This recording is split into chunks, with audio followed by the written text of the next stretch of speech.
Ndërkohë shikues, përshëndetje, mirë se ritakohemi sërish në emisionin Kopshti i Devotshmërisë. Dhe nuk kuptohet devotshmëria pa shpresën tek Zoti, po themi atë lidhjen mes besimtarit dhe mendimit të mirë se Zoti është gjithmonë i mëshirshëm me robën e tij dhe tek ai do të gjejë gjithmonë falje, prehje dhe falje gjunash. Për të folur për shpresën si një koncept i bazuar kryesisht në hadithet e profetit Muhammed a.s., do të kemi sot shpjegimet e hoxhës nderuar Suad Shabani. Hoxh, mirë se vini. Mirë se faleminderit për ftesën. Hoxh, nëse flasim për shpresën, duke i referuar së paku një hadithi të profetit Muhammed a.s., ku konkretisht një pjesë e hadithit thotë se Zoti thotë se mëshira ime e dominon zemërimin tim. Duket një hadith i cili qartësi na tregon për një mëshirë shumë më të madhe se sa zemërimi dhe ndëshkimi, i cili gjithashtu është i madh dhe është i frikshëm nëse e shohim. Si do ta komentoni këtë pjesë të hadithit? Sa i përket shpresës, është një nga ibadetet e brendshme të zemrës dhe realisht njeriu nuk mund ta njohë Zotin e vet nëse nuk e kupton drejt shpresën, do të thotë në mëshirën e Allahut Azza wa Jall. Tek populli është bindja se shpresa vdes e fundit tek njeriu. Mirë po tek ne si musliman, shpresa nuk vdes asnjëherë. Nga se Allahu ka thënë në gjuhën e Jakubit a.s. Wala tayasu min rauhillah. Mos i humni shpresat në mëshirën e Allahut Azza wa Jall. Innahu la yayasu min rauhillah illa al-qawmul kafirun. Nga se nuk i hum shpresat në Allah vetëm se një popull mohues. Allahu Azza wa Jall ka folë për veten e tij në librin Kurani famlar, po edhe pejgamberi sallallahu alajhi wasallam e ka përshkruar Zotin e tij. Dhe ne i referohemi te dërguarit e tij nga se ai ka qenë që e ka njoftë më së miri Allahun Azza wa Jall. Zoti xhallahu ala ka emrat e tij të bukur dhe ka cilësitë e tij të larta. Prej cilësive të tij të larta të përsosura është se Allahu është i mëshirshëm. Edhe cilësia e dytë është se Zoti hidhrohet edhe zemërohet ashtu siç i takon latmadhisë së tij. Pra Allahu është i mëshirshëm me robët e tij, zemërohet kur robët e tij nuk i binden atij.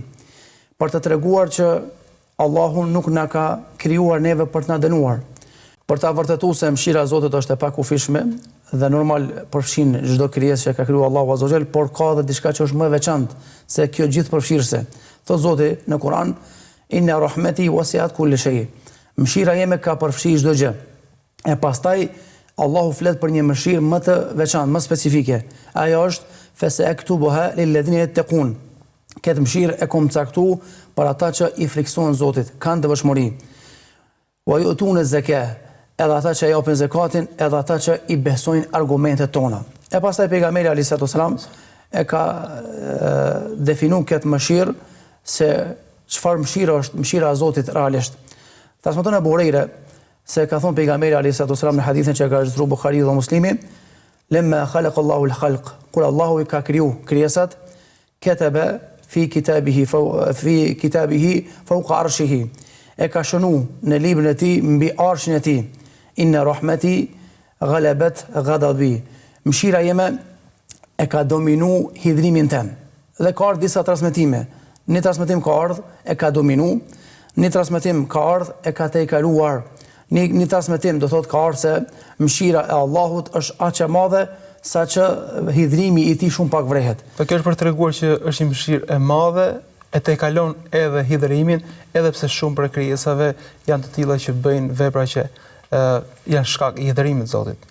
Kjo na e bën kuptu, do thotë ashtu siç the që mëshira e tij është aq e madhe saqë edhe ai që ka bërë shumë gjunohe, e ka tejkalu, do thotë vijin e kuqe në fe, ka bërë shumë gjunohe saqë kur e dëgjon këtë hadith apo edhe ajetin paraprak, ai asnjëherë nuk i humb mëshirat, do thotë shpresat në mëshirën e Allahut Azza wa Jall. Kanë thënë dietarët në komentin e këtij hadithi, ky hadith na mëson disa gjëra. E para që na mëson është aludon se Allahu është fawqa al-arsh. Zoti xhallahu ala është mbi arshin e tij. Pastaj çështja e dytë që na mëson ky hadith është se prej cilësisë së Zotit xhallahu ala është se Allahu është i mëshirshëm. Mirë po një kusht është edhe që do thotë zemërohet Zoti xhallahu ala, ashtu siç e takon latmadhisë e tij. Çështja tjetër që na mëson ky hadith, kanë thënë dietarët, pse Allahu tha mëshira jeme e ka tejkaluar dhe e ka mund hidhrimin tem, nga se Allahu që nga fillimi i krijimit të krijesave të tij, konkretisht krijesën njeri, Allahu duke ia dhënë të mirat njeriu, e ka krijuar njeriu, e ka veçuar nga krijesa tjera, i ka dhënë shqisa të nohaturit, të shijimit, të pamurit, aludon që mëshira e tij ka filluar që nga fillimi. Kur ka filluar zemrimi i Allahut, momentin kur robi ka hy mbyllëk, momentin kur robi ka hy me do thotë në atë moshë që me bo edhe mirë ose edhe keq. Do thotë ka fillu pastaj me fitu zemrimin e Allahut azza xal. Mirë, po megjithatë mëshira e Allahut e ka tejkalu dhe ka mund zemrimin e tij që do thotë që Allahu nuk na ka kriju neve për ta dënu, por për të na dhënë neve shumë mira. Mirë, po ne si krijesa jemi gabimtar dhe shpeshherë e fitojmë hidhrimin e Zotit xhelalu ala për shkak thmetave edhe për shkak gjunaheve tona. Ndërkohë ky duket sikur nuk është një hadith si hadithet e zakonshme, sepse ju përmendët që në fillim që është një hadith që është i shënuar në një vend të posaçëm. Pra është një parim, është një po themi një hadith i cili nuk transmetohet si hadithet e zakonshme, të cilat shpesh ndodhin edhe për shkak të situatave, po është i shkruar në një vend të posaçëm. Ku është shkruar ky hadith dhe çfarë na jep të kuptojmë ky vend i veçantë për këtë hadith? E para që na jep me tregu për mëshirën e Zotit është, do thotë, i ka dhënë përparësi mëshirës para zemrimit. E dyta, për të treguar që kjo çështje është madhore, edhe është e veçantë, edhe është e lartë, Allahu ka shkruar me një libër. Disa prej dietarëve kanë thënë që është libri Lehul Mahfuz, e disa kanë thënë që është libër si lloj fletushke e veçantë, në të cilën Allahu azza xal e ka shënuar këtë çështje mbi arshin e tij, për të treguar që çdo kush që është më afër Allahut azza xal, çdo kush që takon Zotin pa i bërë shirk, do thotë e mund, do thotë zemrimin e Zotit, edhe nëse e kemi hidhruar Allahun azza xal, e mund mëshira e tij xhelalu ala se ajo është gjithëpërfshirëse. Ndërkohë, si ndikon ky hadith në shpresën që duhet të ketë besimtari, pasi ashtu siç edhe imani i tij herë rritet dhe herë bie, edhe gjendja e tij emocionale, raport me Zotin, ose po themi ai mendimi në raport me Zotin, herë është më shpresdhënës, më i fortë, më i qëndrueshëm, po herë edhe më i dobët. Kur lexon këtë hadith, çfarë ndikimi duhet të ketë në shpirtin dhe në imanin e besimtarit? Hadithi në fjalë le gjurmë të larta, sidomos për ata që kanë, thot popullin, nitro iman në zemrat e tyre, për shkak se hadithi i jep shpresë edhe atij që është në buzë të humnerës, edhe atij që ndoshta nuk ka lënë gjuna pa vepru, kur e dëgjon këtë hadith, kur e lexon këtë hadith me vëmendje, e kupton se me çfarë Zoti ka të bëjë. E kupton esencën e krijimit të njeriu, ajo është Allahu më i dhuru të mira, edhe me përfshim me rahmetin, edhe me mëshirën e tij. Mirë, po njëkohësisht e kupton që e pas kam hidhruar Allahun azza xal në atë mos, mirë po prap kam një Zot që e mirëpret kthimin tim, kam një Zot që ka qef na më kthy, dhe kemi një Zot që nuk ka dëshirë që të na dënojë neve, se nuk është esenca e krijimit që Allahu të na dënojë neve, por esenca është që të na përfshi rahmeti dhe mëshira e tij. Për të arsye, njeriu që ka pak logjik të shëndosh, do thotë nuk guxon që me i hub asnjëherë shpresat në mëshirën e Allahut azza xal, se Zoti xhelalu ala ka thënë: "Ma yubaddalu al-qawlu ladayya wa ma ana bidhallamin lil-abid." Te ona nuk ndryshon ligji. Cili është ai ligj? Për ligjeve është që mëshira ime e ka dominu hidhrimin tim. Allahu ja ka garantuar këto robëve të tij dhe ka vendos si cilësi dhe parim tek, do thot, vetja e tij xhelalu ala. Andaj Allahu nuk i ndryshon ligjet dhe parimet. Ka garantuar që, do thot, mëshira atje ka tejkalu hidhrimin, andaj çka na mbetet neve? Me u kthy te Zoti, edhe me u ndi krenar që e kemi një Zot të tillë dhe na ka mundsuar me kuptu dhe me njoh Zotin ashtu siç duhet me njoft atë xhelalu ala. Shpesh njeriu ndodh që të bëjë një bilanc nëse ka më shumë vepra të mira apo vepra të këqija. Dhe nëse ndodh si njeriu shef se veprat e këqija janë shumë më të mëdha se veprat e mira, a do ta ngushëllojë ky hadith që mëshira është më e madhe se sa ndëshkimi? Pra, vlen të matet kështu, po themi, shpresa? Ajo që thua, kuptuat muslimani jetën e përditshme jeton sikurse ai zogu me dy krah. E para është shpreson në mëshirën e Allahut azza xal. Sa që jeta i ngarkohet, i vështirësohet, ai e rikthen mendimin për shpresën e Zotit. Pastaj ana pala tjetër apo krahu tjetër është frika nga dënimi i Zotit xhelalu ala. Allahu i ka përmend, do thotë, këto dy gjëra në Kur'an. Për shembull thotë: "Inna rabbaka ladhu maghfiratin wa dhu iqabin alim." Zoti ato Muhammed sallallahu alaihi wasallam është ai që fal shumë, mirë po megjithatë edhe ndeshkimi i tij është i ashpër. Pastaj thotë: "Nabi ibadi anni ana al-ghafur rahim wa anna adhabi huwa al-adhabul alim." Lajmëro robët e mi që Allahu është ai që fal shumë, mirë po dhe dënimi i Allahut është i rraptë. Do thotë, nëse i krahasojmë ajetet, e shohim që i ka dhënë përparësi rahmetit, i ka dhënë përparësi faljes, që nën kupton edhe nëse e ke tepruar me gjunohe, ky hadith edhe këto ajete që i potencuam janë një falloj ngushëllimi për musliman. Bele Zoti xhelalu ala nuk e ka kurrëzuar që me qenë afër Zotit njëri po mëkate, se nuk është kjo do thotë përditshmëria e njeriu të mos mëkatoj. Allahu nuk e ka kurrëzuar që të jetë robi i devotshëm e që të mos mëkatoj. Allahu nuk e ka kurrëzuar që të jesh afër robit edhe mos bëj gjinohe.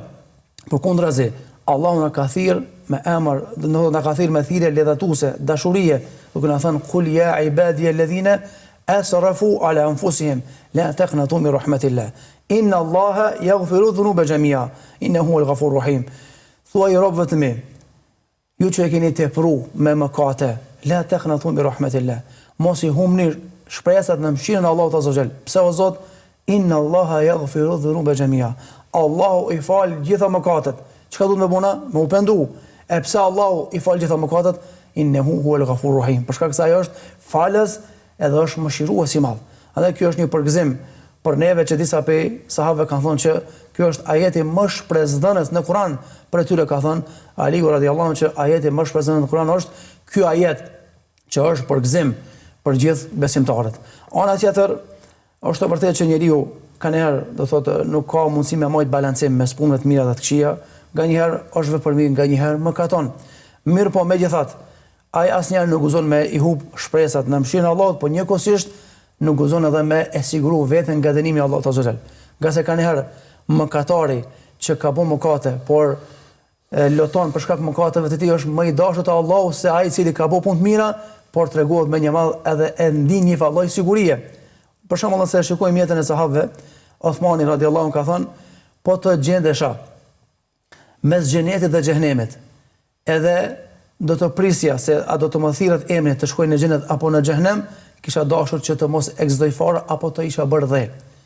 Këtë Uthmani ka thonë nga respekti që ka pas ndaj Zotit xhelalu ala, edhe nga frika ndaj Allahut. Nuk e kanë pas këtë gjendje vazhdimisht sahabët, se nuk është gjendje që do të duhet me pas muslimani, por ka dashur me tregu që mua më ka garantuar Zoti me xhenet, sa ka qenë gjallë pejgamberi në gjuhën e të dërguarit e tij, ka qenë halife i drejtë, edhe kush ka qenë Uthmani. Ose për shembull, ka thonë Ebu Bekri radhiyallahu anhu kur e ka mendu frikën ndaj Zotit, kur e ka mendu xhehenemin, ka thonë sikurse të isha gjethe ose pem që do të ngrënesha nga të tjerët edhe pastaj do të përfundonte çështja ime. Prandaj më thonë se këto janë si lloj përjashtimi, janë momente pasi ata kanë jetuar me shpresë, mbi gjitha dhe me mendim të mirë se tek Zoti do gjejnë falje dhe do gjejnë mëshirë. Dhe këtë e kanë patur ata njerëz që kanë qenë të veçantë, të zgjedhur, shumë të kujdesshëm. Por nëse flasim për njerëz të cilët ndoshta kanë kaluar, po themi, aq larg, kanë shkuar aq larg në gjunahe dhe mëkate sa ndoshta edhe në mesin e njerëzve janë, mund të them kështu, të urryer, sa duket sikur jeta e tyre nuk ka shpresë. A kanë të drejtë këta të shpresojnë se jeta e tyre mund të ndryshojë, pra që në jetën e kësaj bote mund ta ndjejnë mëshirën dhe mund të marrë jeta një rrjedh tjetër? Pra, a janë në kohë për të ndryshuar në jetën e kësaj bote? Ka në transmetime që me kuptu njerëzit sa e madhe është mëshira e Zotit, kur kujt nuk kish pas mundësi me shku menja me shku në xhehenem, apo me u dënu. Të gjithë kishin do thot me vazhdu kështu. Mirë po me kuptu drejt edhe dënimin e Allahut, se çfarë dënimi ka Zoti, të gjithë kishin me u friksu. Që do thot na duhet me ditë do thot ku me përdor edhe tek kush me përdor, do thot me tregu për mëshirën e Zotit edhe tek kush me tregu për frikën ndaj Zotit. Jo të gjithë njerëzit e kanë natyrën e pranimit dhe përcetimit të argumenteve. Për shembull, ndikush nga natyra e tij është, nëse themi kështu kushtimisht, nëse nuk e shkund, më thon je hadha o ti kthjallo se dënimi i Allahut është i rrept, mos vazhdon këtë rrugë, dikush nuk ka nevojë me trajtuar në këtë formë, ka nevojë me i tregu argumentet, hadithet, ajetet që na nxisin me pas mendim të mirë për Allahun, me shpresu në mëshirën e Zotit për kundër gjunave të mëdha që i kemi. Do thotë varësisht nga natyra njerëzore, e përdorim shpresën në falje dhe mëshirën e Allahut tek ai i cili e njohim si të tillë, po tek ai që kanëherë dëshirojmë ta këndjellim me disa ajete kërcënuese apo frikësuese, tek ai duhet ta përdorim në këtë formë. Për shkak se nëse e përdorim gabimisht, do thotë atëherë kemi mundësi me shkaktu më shumë dëm në emër të dashurisë ndaj Zotit se sa më shumë dobi. Për shembull, ka qenë koha Covidit, do thotë koha e vështirë, edhe realisht terapia e Covidit ndoshta ka qenë e njëjtë. Mirë po të dikush ka pas efekte pozitive, të dikush efekte negative. Jo të gjithë njerëzit e përballojnë terapinë e fjalë. Ose për shembull tash të smundja e autizmit. lloj-lloj do thotë mjekimi del nga ana e mjekëve apo njerëzve, mirë po te dikush ka rezultu pozitiv, te dikush negativ. Këto çështje normalisht nuk i din çdo kush, po i din ata që e kanë përvecuar për shembull fushën e shkencës apo fushën e trajtimit të çështjeve në fenë Allahut azza wa xal. Një kategori tjetër që do doja ta përmendim është kategoria e personave të cilët kanë qenë të angazhuar fetarisht, kanë qenë, po themi, të udhëzuar, kanë qenë ndoshta edhe të veçuar, edhe të spikatur në leximin e Kuranit apo në adhurime të tjera. Mirë po, ndoshta kurthi i shejtanit, dobësia e nefsit i ka çuar në një gabim i cili duket se shkatrimtar. Dhe në këtë situatë mund të mendoj njeriu që ka shkatruar gjithçka. E ka humbur tashmë atë pozitë ka pas tek Zoti dhe gjithçka ka marrë fund. A është kjo një situatë që nuk guxon të ndodhë në jetën e besimtarit, po duhet që edhe në këto momente shpresa të dominojë? Kjo gjendje që e përshkruajte i ka ndodhur edhe shokëve të pejgamberit alayhis salam.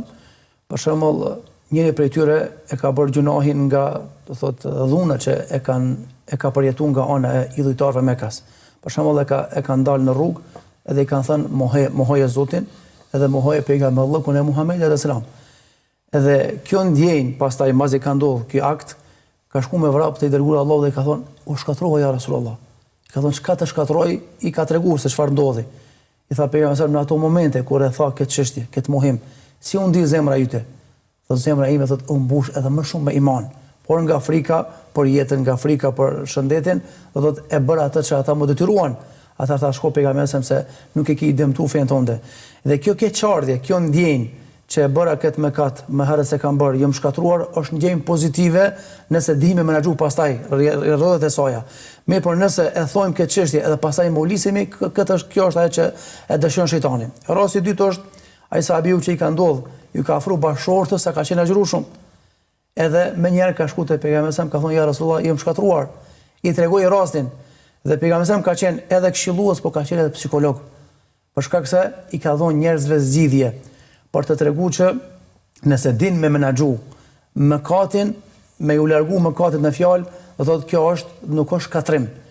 Por nëse vazhdon në molisje, atëherë molisja që të dërgon në shkatrim.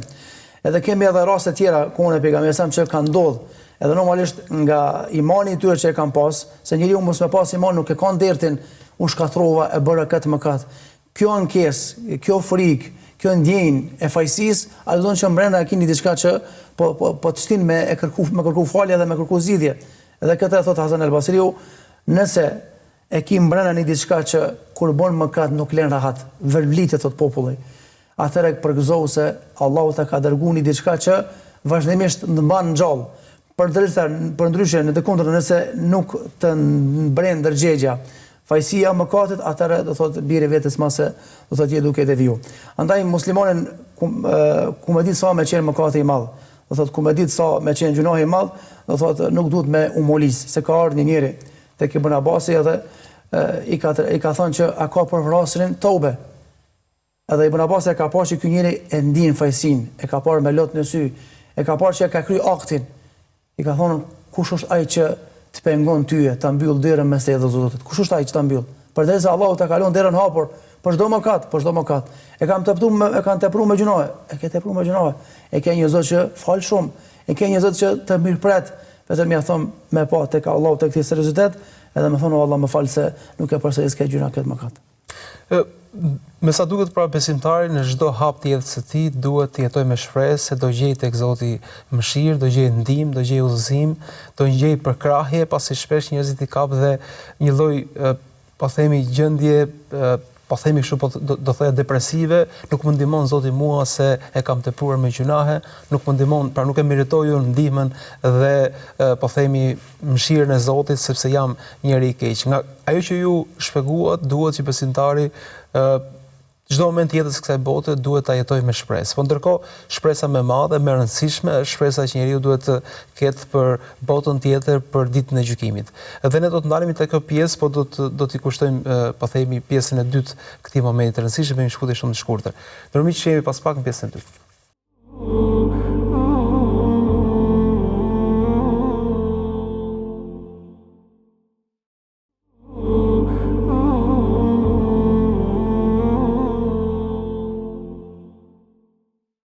Rikthehemi sërish në studio, po flasim për shpresën dhe kuptuam nga trajtimi që Hoxha bëri në pjesën e parë se besimtari nuk duhet kurse ta humbi shpresën nga Zoti. Duhet të jetoj çdo moment të jetës së tij me një shpresë të madhe tek Zoti, pasi dhe hadithet janë të qarta dhe janë, po themi, frymëzuese për ta bindur besimtarin se tek Zoti do të gjejë gjithmonë falje, mëshirë, ndihmë, pavarësisht gjendjes së tij, pavarësisht gjunaheve të tij. Ndërkohë, e gjithë kjo merr një, po themi, rëndësi të veçantë nëse e komentojmë në dritën e ditës gjykimit, ditës ku do të ndahen, po themi, dy kategori të mëdha, ata që do të jenë në xhenet në përjetësi dhe ata që do të jenë në shkatrim dhe në xhehenem përjetësisht. Dhe pikërisht ky është momenti ku besimtarit i duhet mbi të gjitha hoxh shpresa tek mëshira e Zotit. Si paraqitet në hadithet dhe në transmetimet profetike, ky moment ku besimtari kthehet tek Zoti i tij, po kthehet edhe me gjunahe, kthehet edhe me sevape, kthehet edhe me shpresë, po kthehet edhe me frikë. Në pjesën e parë të emisionit trajtuam realisht hadithin e parë ku treguam se si ta perceptojmë drejt shpresën në mëshirën e Allahut Azza wa Jall, në faljen e tij, se si e ka tejkalu mëshira e tij zemrimin apo hidhrimin e tij. Kjo kishte të bëjë me çështjen e dunjë, si me e perceptu këtë çështje edhe si me e kuptu drejt. Dhe themi se ai i cili e ka perceptu drejt këtë çështje, realizimin e saj final e sheh kur do dalë para madhrisë së Allahut Azza wa Jall. Të gjithë ne do dalim para Zotit, dhe Allahu të gjithë do të na flet një nga një. Pastaj hadithi që ka ardhur, hadithi i vërtet që ka shënuar Buhariu dhe Muslimi nga Ibn Omeri, thotë që Allahu Azza wa Jall i afrohet robit e tij, wa yadau kanafa, e vendos, do thot mbulesin e tij. Dhe pastaj Allahu është vetëm me robin e vet, komunikon me të direkt. Askush nuk i dëgjon se çfarë i flet Allahu robit e tij.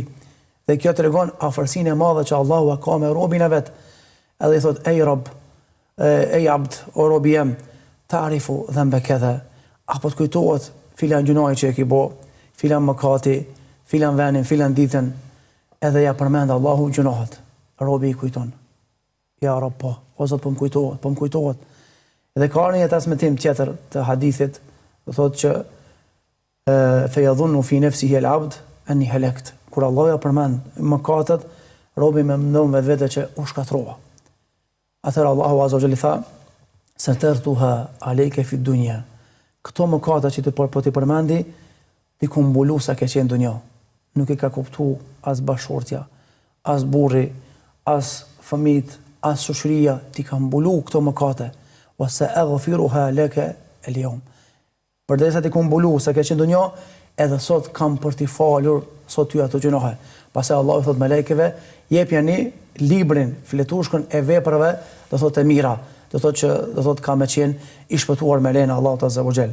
Po duhet me cekë një rast në këtë çështje, Imam Abu Hanifa rahimullah ka thonë që me i pas vendos Allahu erë mëkateve. Do thotë nuk kesh mi pas mundësi me utubum edhe me utaku me një, do thotë me një tjetrin, për shkak se era mëkateve shumë, do thotë ka kundërmim të keq. Thotë kish mi ik për një tjetër sikurse me ik për një kafshë, Allah na ruaj. Por rahmeti Allahut ka dashur që Allahu më na mbulu tmetat mëkatet, edhe na mos me i ditë një tjetër edhe pastaj me komunikua dhe me bashkëvepru. Kjo është mëshira e madhe e Zotit xhallahu ala. Ndërkohë, hadithi thotë se Zoti ja përmend robit e tij gjunahet, gabimet, mangësitë një për një. Pra, a e ke bërë këtë, a e ke bërë atë. Ndërkohë që Zoti është i gjithditur dhe nuk ka nevojë që ta dëshmoj, po themi në këtë rast, robi për atë që ka ndodhur. Përse ndodh ky komunikim në këtë lloj forme?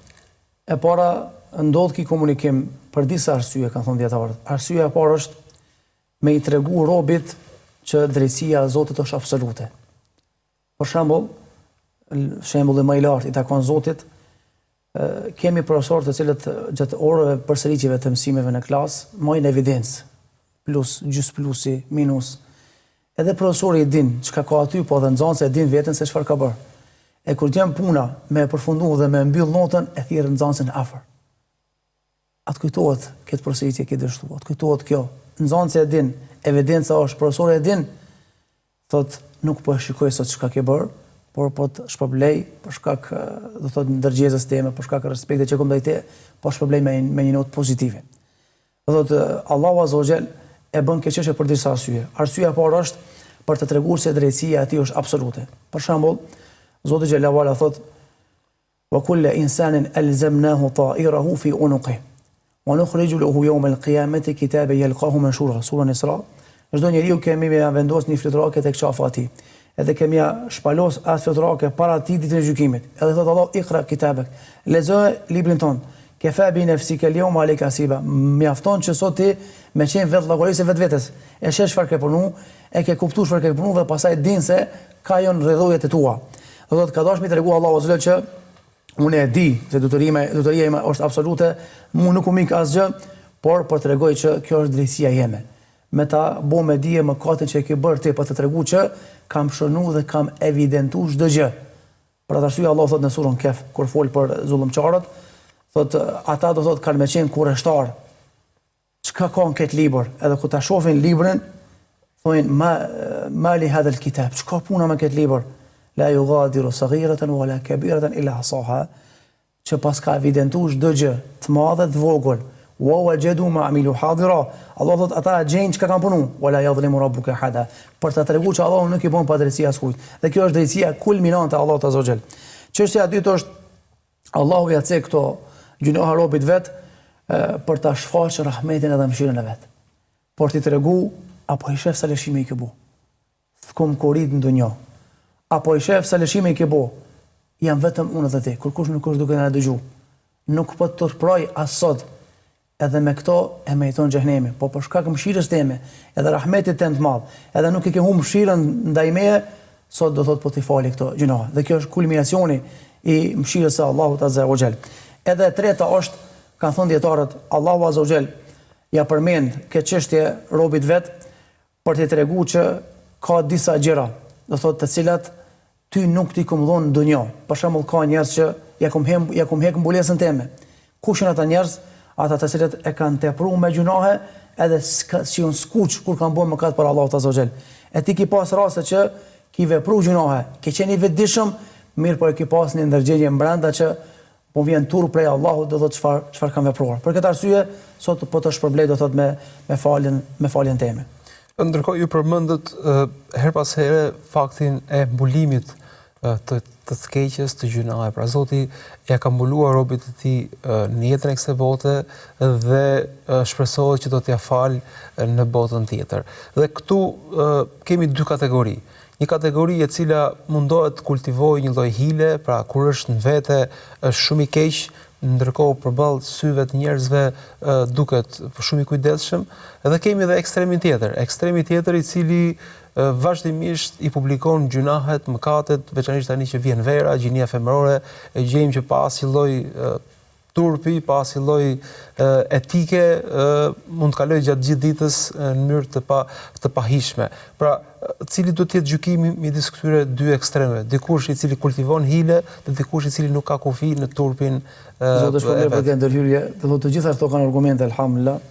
Nuk kanë këtë diçka që nuk është e sqaruar. Do thotë të gjitha që i the kanë hadithe, argumente. Çështja e parë më riktheve tek hadithi i Thaubanit. Do thotë kategoria e njerëzve që kur janë me njerëzit ruhen, ndërsa kur janë në vetmi bëjnë gjunohe. Këtu kemi dy lloje kategorive. Kategoria e parë që e nënçmojnë diturinë edhe shikimin e Allahut azza wa xal. Kjo është më rrezikshmja. Para njerëzve tregon të devotshëm, mirë po kur të vetmohen me Allahun azza wa xal, shkelin gjunohat, din çfarë klikojnë, din çfarë shikojnë, din çfarë më dëgju edhe çfarë më vepru, Allahu na ruaj. Dhe pejgamberi sa shikoi në hadithin e Thaubanit ka folur për ta njerëz që kanë më bërë vepra të mëdha, mirë po të gjitha kanë më u bërë pluhur edhe hi. Arsyeja i kanë thënë ja Rasulullah, ç'është arsyeja se kjo është e rënd? Ka thënë për shkak se idha khalu bi maharimillah. Kur të vetmohen me haramat e Allahut, i shkelin pa pikë turpi, pa pikë marrë. Kjo është kategoria më rrezikshme, Allah na ruaj. Ndoshta kalon në kategorinë e nifakut apo munafikut. Në këtë kategori bën pjesë edhe kategoria e besimtarëve gjunaqar. Qofshin ata të mëdhej, po qofshin ata që janë të përlyer vazhdimisht me të mira dhe me gjunohe. Për atë arsye ka thënë pejgamberi sallam, turproheni, do thotë nga Allahu, çish turproheni nga një njeri që është më i devotshëm apo më i mirë në mesin tuaj. Që do thotë turpi ndaj njerëzve, aludon edhe turp ndaj Allahut azza wa xal. Do thotë nuk do thotë që ti e ke bëu gjunohun, do thotë në vetmi ta bësh edhe publikisht. se ka mundësinë vetmi, Allahu ta fal, ka mundësi përmirësosh me kalimin e kohës, për shkak se natyra njerëzore është muhakmen dhe njëri tjetrit. Mos më ta fal mëkatin që e din, mos më ta fal tmetën. Publikimi i keqes është i rrezikshëm. Është i rrezikshëm, pa që rënë sa vetë e keqja në Veç e keqja, po. Do thotë kategoria e parë, do thotë ishte me dy kategori. Kategoria që do thotë vetëm me Allahun edhe s'kan fare turp, Allahu na ruajta, shkatërrohen të gjykimit, inshallah nuk kemi për tyve. Kategoria e dytë është kanë qef me bëj gjunohe, bëjnë vetmi, mirë po ku janë me njerëzit të ruhen. Dhe kjo është edhe e kanë prej turpit në farë. E kanë prej turpit, do thotë aludon që ekziston turpi ende tek ata. Ndërsa kategoria e dytë do thotë që e potencove, do thotë kategoria atyre njerëzve që bëjnë gjunohe edhe kur janë do thotë fshehtazi, po nuk preokupohen edhe nuk mërziten haptazi, Allah na ruaj. Në farë forma dhe krenohen me mëkatet e tyre. Për atë arsye pejgamberi sa ka thonë të gjithë ummetit tem që kanë besuar dhe janë prej muslimanëve, Allahu ka më fal mëkatet illal mujahirun. Përveç atyre që i bojnë haptazi. I thonë ja Rasulullah, çka është më i bë haptazi? Thotë e ka bënë mëkat mbrëm, Allahu ja ka msheh. Se ka pa kurkush quhet mëngjes del para njerëzve, para shoqërisë, edhe krenohet, e publikon mëkatin, e keqja më e madhe, edhe krenohet edhe ndin krenarim me mëkatin që e bën. Allah na ruaj. Ose e ka bërë gjunohin ditën, nuk e ka parë askush, e ka mbulu Allah, ai mbrëmje shkon tek shoqëria dhe e shpalos mëkatin e fjalë. Ana dim që është edhe hadithi tjetër që Allahu azza e shtyn dorën e tij, do thotë natën, ashtu siç i takon latmëritës së tij për t'ia pranuar pendimin atij që ka bërë gjuna ditën, edhe kundërta e shtyn dorën e tij ditën për t'ia pranuar pendimin atij që ka bërë mëkat natën. Bile ka transmetime që kur e bën robi një të mirë, Allahu i thot me lajkeve shkruani më njëherë. Kur e bën një gjuna thot pritni. Dhe kjo pritje ka ardhur deri në 6 orë. Presin me lajket, mos më ndinë keqardhje, mos më pendohesh që fare mos më regjistru mëkatin në fjalë. Sitri apo mbulesa Allahut kanë thënë dietarët përfshin disa gjëra.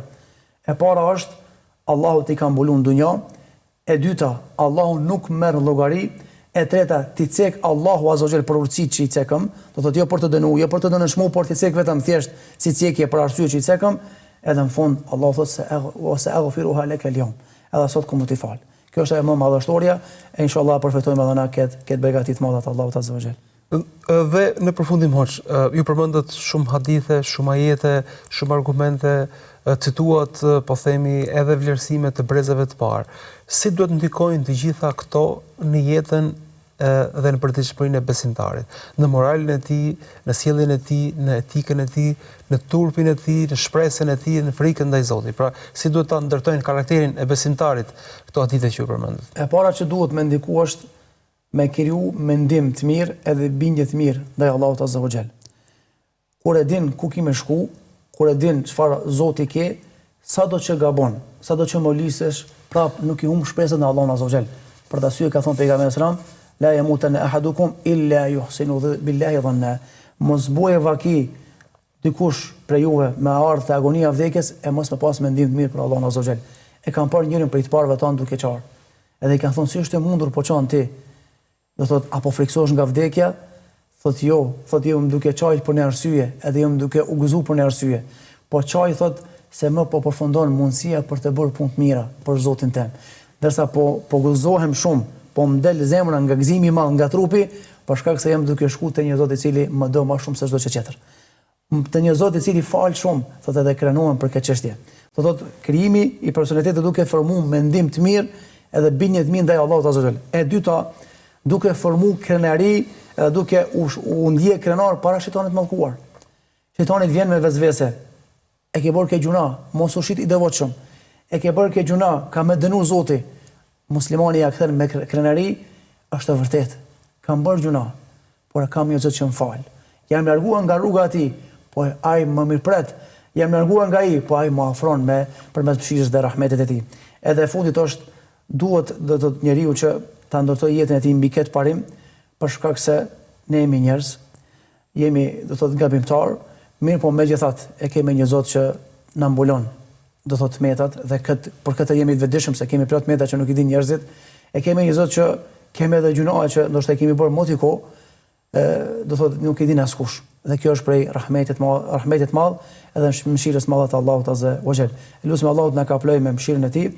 Elusim Zotin që sa që e provokojmë një farë me zemërimin e tij, e hidhrojmë Allahun, Allahu të na falë se jemi rob që mëkatojmë. Edhe na mëshiroj me rahmetin dhe mëshirën e tij, për shkak se askush prej neve nuk e fiton xhenetin me punët e tij. Siç ka thënë pejgamberi sallallahu alajhi wasallam, i ka thonë wala anta ya rasulullah, as o pejgamberi Allah ka thonë wala ana. As unë e qysh atë puna illa an yataghammadani Allah bi rahmatihi. Përveç se nëse Allahu më përfshin edhe mua me rahmetin e tij. Nëse ka thënë këtë pejgamberi sallallahu alajhi wasallam, atë çfarë mbetet për neve. Kur Zoti shpëlbef, Zoti ju nderoft për këto shpjegime, për këto inkurajime dhe për këto nxitje që askush për nesh mos ta humb shpresën dhe madje ta shtojë atë, sepse kështu do të gjejë mëshirën dhe faljen e Zotit. Zoti nderoft. Faleminderit atij Zoti shpëlbeft. Për mi që këto ishin minutat e takimit sotëm, folëm pra pikërisht për shpresën, e cila është një shpresë reale, nuk është thjesht një inkurajim artificial për të dalë nga situatat e vështira, por se në vërtet hadithe, ajete dhe argumente të qarta se besimtari duhet të synojë dhe duhet të jetë gjithmonë shpresë plot tek Allahu xhaleshano. Unë ju falenderoj për vëmendjen dhe mirë takosh.